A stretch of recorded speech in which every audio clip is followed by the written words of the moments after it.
You brought up earlier in the town hall the divide in the Republican Party over Ukraine, which is interesting. And we are now hearing some Republicans sound a lot like Neville Chamberlain did in the 1930s. Kevin, who's a communications specialist, he lives in Iowa, has a question for you about Ukraine.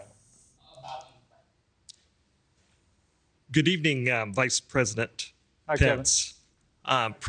President Trump says he would end the war in Ukraine within 24 hours if he was elected president once again. What would you do to end the war in Ukraine? Well, the only way you can end the war in Ukraine in 24 hours is by letting Putin have everything he wants. Look, I've met Vladimir Putin. For the last 20 years, he's been very clear that his ambition is to reclaim the old Soviet sphere of influence in Eastern Europe. Now, let me be clear. I think, Kevin, I think Joe Biden has done a terrible job explaining what our national interest is in providing military support to the Ukrainian military. He gives these gauzy speeches about democracy that, for all the world, sound like campaign speeches. I believe our national interest there is that I am convinced that if the Ukrainian military doesn't stop and repel that Russian invasion, it's not going to be too long before that Russian army crosses a border that our men and women in uniform are going to have to go and fight under our NATO treaty. I truly believe it. Whether that's Estonia, Latvia, Lithuania, whether it's Baltic or Poland, I don't know. But we had this idea called the Reagan Doctrine, which was, back in the day, we said, if you're willing to fight the communists in your country, we'll give you the means to fight them there so we don't have to fight them. That's our national interest there.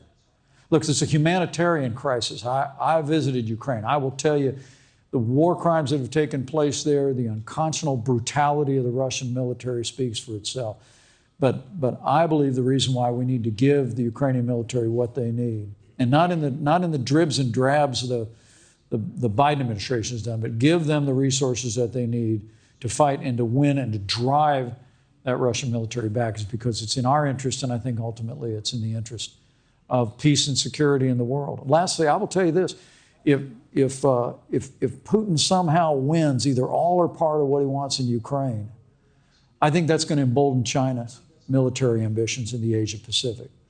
But you achieve peace through strength, and by using what amounts to 3% of our national defense budget, as we have so far, to support the Ukrainian military, let them push back the Russians. I think that'll discourage China from its military ambitions in the Asia Pacific, especially with regard to Taiwan. That's how we achieve a more peaceful future, and that's what it means to be the leader of the free world.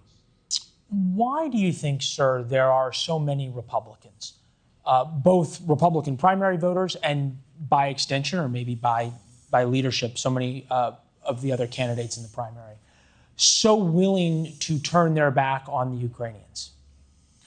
Well, I think that disastrous... Isolationist? What is it? No, I think his lack of confidence in Joe Biden as a commander-in-chief.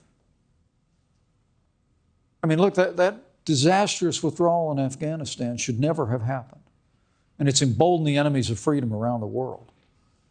And I frankly think it's understandable that Republicans, independents, and many Democrats hear Joe Biden say, now this is what else we should be doing, and we question that. I get it, particularly with the terribly ineffective way that he's described our interests there. But I will tell you that from all of my experience as your vice president, traveling the world, meeting many of these world leaders, being out there with our military, having some of the military in our immediate family, and my years on the International Relations Committee, I think this is a very perilous time on the world stage. It's no time for on-the-job training.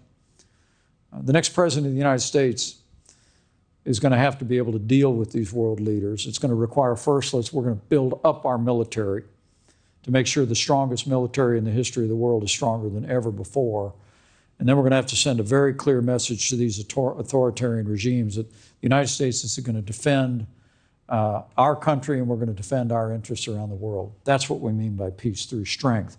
And I believe that that will be supported by the broad majority, not just of Republicans, but independents and Democrats around the country as well.